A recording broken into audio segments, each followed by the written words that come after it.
తమ్ముడు తమ్ముడే పేకాట పేకాటే ఈ కాన్సెప్ట్ వ్యాపార సంబంధాలకు ఖచ్చితంగా సరిపోతుంది. ఎంతటి ఫ్రెండ్ అయినా డబ్బుల విషయానికి వచ్చేసరికి శత్రువుగా మారిపోవచ్చు. అటు ఎంతటి శత్రువైనా డబ్బుల విషయానికి వచ్చేసరికి మిత్రుడిగా మారిపోవచ్చు. ఇండియా చైనా ఆలోచన తీరు చూస్తే ఈ విషయం ఇట్టే అర్థమవుతుంది. ఈ రెండు శత్రు దేశాలు ఇప్పుడు ఓ విషయంలో మాత్రం కలిసి పనిచేసే అవకాశాలు ఉన్నాయని విశ్లేషకులు అభిప్రాయపడుతున్నారు. దీనికి ప్రధాన కారణం అమెరికా ప్రెసిడెంట్ ట్రంప్. అవును, ట్రంప్ విధించిన భారీ సుంకాలతో అటు చైనా ఇటు ఇండియా వ్యాపార బంధాలు మరింత బలపడే ఛాన్స్ ఉందట. ఏంటి అర్థం కాలేదా? అమెరికా నిర్ణయానికి ఇండియా చైనా తిరిగి కలిసిపోవడానికి లింక్ ఏంటని ఆలోచిస్తున్నారా? అయితే వినండి. ట్రంప్ నిర్ణయంతో చైనా ఇండియా బంధం ఎలా స్ట్రాంగ్ అవ్వనుందో నేను మీకు ఎక్స్ప్లెయిన్ చేస్తా. ఇది అర్థం కావాలంటే ముందుగా అసలు ఇండియా చైనా మధ్య ఎక్కడ చెడిందో కూడా తెలుసుకోవాలి. అది 2020 జూన్ 15 గల్వాన్ లోయలో ఇండియా చైనా ఆర్మీ మధ్య జరిగిన ఘర్షణ యావత్ ప్రపంచాన్ని షాక్ గురిచేసింది. రాత్రి చీకటిలో మంచు కొండల మధ్య జరిగిన రణరంగంలో 20 మంది భారత జవాన్లు ప్రాణాలు కోల్పోయారు. దీంతో భారత ప్రజల గుండెల్లో కోపం కట్టలు తెంచుకుంది. ఈ ఘటనతోనే భారత్లో చైనా ప్రొడక్ట్స్ పై వ్యతిరేకత పెరిగింది. ప్రభుత్వ విధానాలు కూడా ప్రజల ఆలోచన తీరుపై నడిచాయి. ఈ ఒక్క ఘటన తర్వాత ఇండియా తీసుకున్న నిర్ణయాలు చైనాకు గట్టి మెసేజ్ను పంపాయి. అనేక చైనా యాప్లను కేంద్రం నిషేధించింది. భారత్లో చైనా పెట్టుబడులపై ఆంక్షలు విధించింది. అప్పట్నుంచి చైనా ఇండియా మధ్య సంబంధాలు గాడి తప్పిన రైలులా మారిపోయాయి. కలవాలన్నా కలవలేని పరిస్థితి, దూరంగా ఉండాలన్నా పూర్తిగా విడిపోలేని దుస్థితి.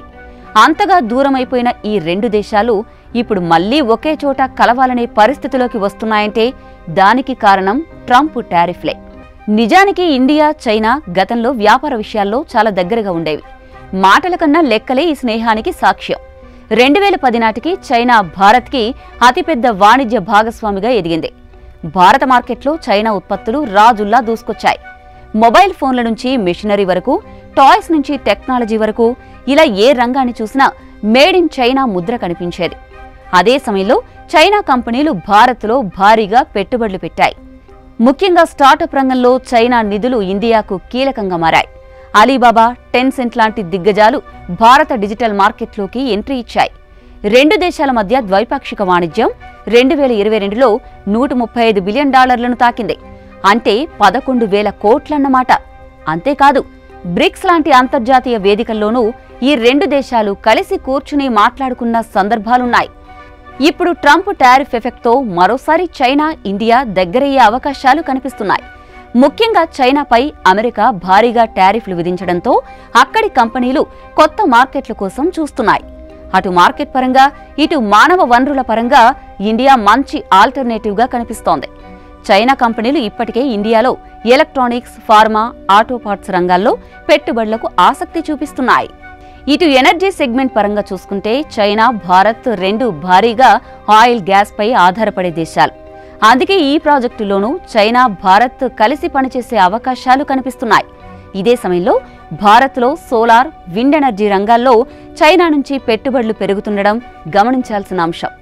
వీటితో పాటు లాజిస్టిక్స్, సప్లై చైన్లకు సంబంధించిన కొత్త మార్గాల్లో కూడా చైనా, ఇండియా కలిసి అడుగులు వేసే ఛాన్స్ కనిపిస్తోంది. అయితే ఇదంతా నాణానికి ఒకవైపు మాత్రమే. కాయిన్కు మరో సైడ్ చూస్తే కొన్ని అనుమానాలు కలుగుతాయి.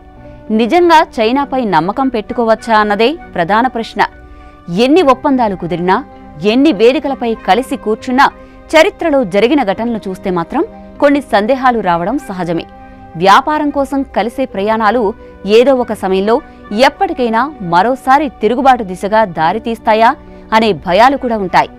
మొత్తంగా చూస్తే ట్రంప్ నిర్ణయాలతో వచ్చిన ఈ అవకాశాన్ని ఇండియా ఎలాంటి జాగ్రత్తలతో ఉపయోగించుకుంటుందో, ఎంతవరకు బలమైన వ్యూహంతో ముందుకెళ్తుందో కాలమే నిర్ణయించాలి.